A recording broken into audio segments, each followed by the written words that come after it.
You reported something. You did the hard thing, you did the right thing, and yet somehow you are the one who ends up looking difficult.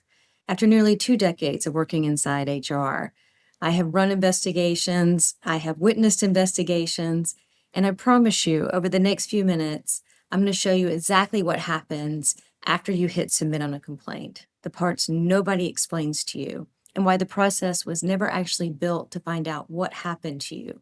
And most importantly, I'm going to share what you can do about it. After roughly 20 years in HR, up to the top of the function, I didn't just witness investigations from the sidelines. I sat on all sides. I've testified before state legislatures on this exact machinery. I've seen them grossly mismanaged, none more so than my own complaint. So I've sat exactly where you're sitting today, which is why I understand how it feels to be there and what the process looks like from all sides. So I know many people are afraid. They see this as an interrogation or they don't trust the process. They are anxious about the investigator. What is actually happening, though, is it's a risk assessment for your company, and your complaint is simply the input. The question being answered behind closed doors is rarely, did this happen? It is, what is our exposure and what is the cheapest way to close this out? That's not cynicism. This is the entire function of HR, inside counsel, compliance, the executive team, and their defense counsel. Whether anyone says it out loud or not, everything put in place is to reduce liability for the company. If you follow the org chart, HR reports to the company. The company pays for HR's continued employment, not you. Even the HR professionals who genuinely want to help you are operating inside a structure built to protect the organization first. That's not necessarily a character flaw in the individual investigator. Many privately complain about the ethics around their work, the corruption, the unfairness that they see day in and day out in their roles, but it's the structure that they are standing inside of. So once you see the org chart clearly, half of what felt confusing about your experience stops being confusing. I connect with HR folks almost daily who are in crisis because of this conflict right here. They face retaliation more than most folks realize. So understanding that they may not be in a power seat or 100% set up to effectively advocate for you, understanding what their role is can change how you show up with them and the information you share with them that can be carried forward. There are many reasons why investigations can drag out for extended periods. For the company, they're going to be looking under every single rock to find out where the bodies are buried. They want to know exactly how much damage they may have to control. The same actually also applies for you. The more you can bring to the table with a clean timeline, with evidence, with facts, the more it shapes the outcome. In fact, for both sides, the early stages set the outcome. And so the more detail that you can bring, the more research you've done, instead of leaning on the company to take ownership of that entire process, the safer you're going to be. So not only is it important from the company's perspective that they're very thorough and careful when conducting an investigation, the same applies to you. And you don't have to go through this alone. The company will have resources. They have internal and external teams to help them through the process. You too have things that you can lean on. We have another video available that talks about how to prepare this type of timeline, how to collect your evidence, and how to set yourself up for success. And if any of this is still stroking anxiety for you, the Fair Path Project offers resources to help you navigate scenarios exactly like this. There's a link in the description below. It's simple from a company's perspective. The greater the harm, the bigger the check. And the best way to minimize the penalty is to minimize the impact. So words get swapped on purpose. Retaliation becomes a communication breakdown. Pattern becomes an isolated incident. Hostile becomes tense.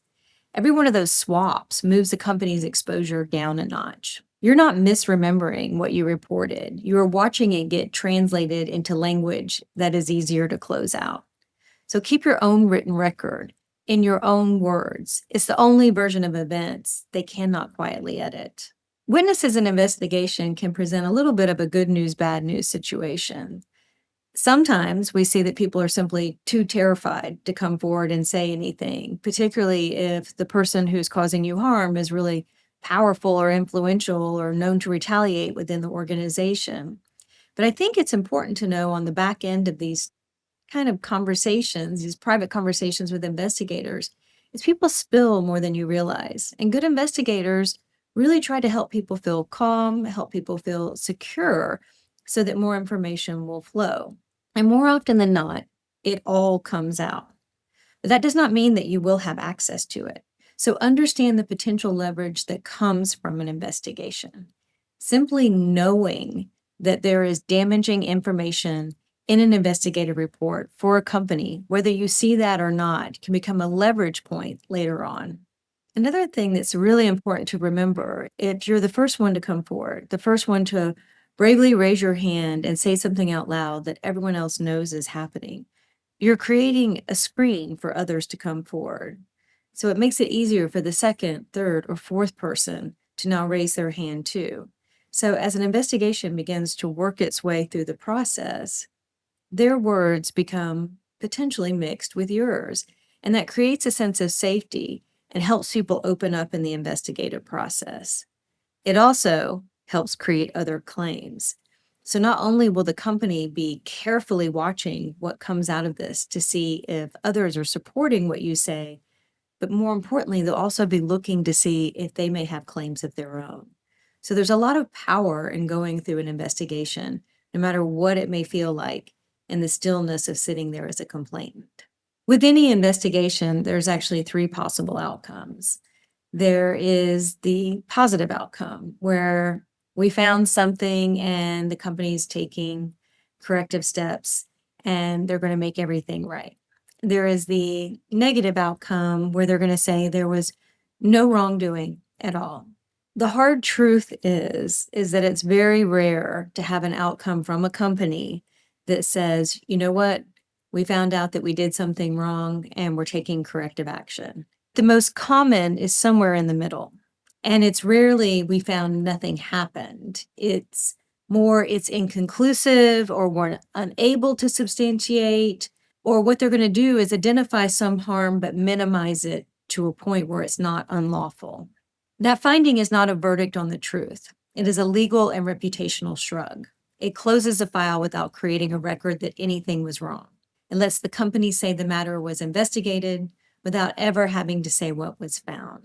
So it's important that you keep records and your resolve through the entire process.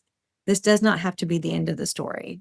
And the reason you should keep documenting is because retaliation often follows in instances like this. So once the file is closed, the organization has told itself the matter is resolved, which means anything that happens to you next gets read as unrelated to them. That's the exact cover retaliation needs. A schedule change, a sudden performance concern, a reorg that happens to remove your role, all of it now sits conveniently after an inconclusive close. But for many attorneys, and depending on your set of circumstances, this could be a clear case of retaliation. If the fact pattern shows that you made a complaint, you were earnest in that complaint, there was just cause in making that complaint, and then your role was harmed, you were harmed, something impaired your ability to do your job or make a living, that can be considered retaliation, and that flips the burden. So when an initial complaint comes forward, be it discrimination, harassment, a policy violation, the burden of proof is on you, the complainant, to show that the company did something wrong. With retaliation, that flips the burden. If you make a claim of retaliation, they must now prove that they did not make any decisions of this kind because of your complaint. And this is why you must keep recording even after the investigation has closed. Some of this can sound bleak, I know, but this is not a reason to stay quiet or to skip reporting. It's a reason to stop treating the investigation as the finish line. Report because it is often required to preserve your legal position, not because you should expect the company to deliver justice on its own. Walk in with your own record already built because the investigation will not build it for you and may actively soften it. Knowing the trap in advance is a difference between being blindsided by it and walking through it with your eyes open. This process was never built to find out what happened to you. It was built to manage what happens to the company. Once you stop expecting it to be something it was never designed to be, you stop losing energy to disappointment and you start spending that energy on the record that only you can build. That record, not the investigation's finding, is what actually protects you. And don't forget to watch our other video, How to Protect Yourself When HR Won't, so that you can understand the mechanics of putting together a perfect timeline to protect you through an investigative process. If this is happening to you right now, and you feel like the record is too much to piece together, or you have any concerns about walking through this process alone, you don't have to do it by yourself. I work with people one-on-one and read their specific situation and decide their next move. Not legal advice, but insider HR advice. A link to book a consultation is in the description. Also, on fairpathproject.com, we have tons of resources to help you navigate this space and put together a timeline on your own.